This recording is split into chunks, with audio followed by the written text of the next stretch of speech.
Ang plus, recognition lang siya na tuloy-tuloy na umuunlad yung understanding natin. Yeah.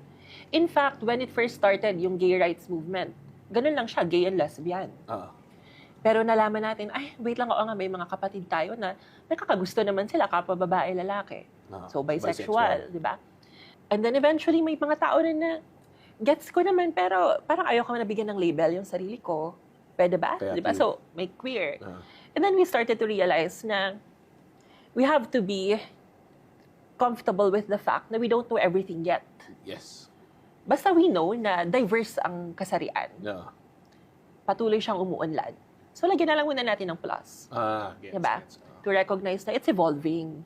Diba? Kaya, hindi rin naman natin ini-impose sa mga tao na, oy, kayo, dapat memorize yung lahat ng letter. Kung hindi, cancel. In order, ha? Oo, hindi ganon. Ang mahalaga lang naman, meron tayong pag-unawa. Diba? At willingness to listen kung anong pinagmumulan ng tao. Hindi kailangan na expert ka na para ka lang maging considered na good ally.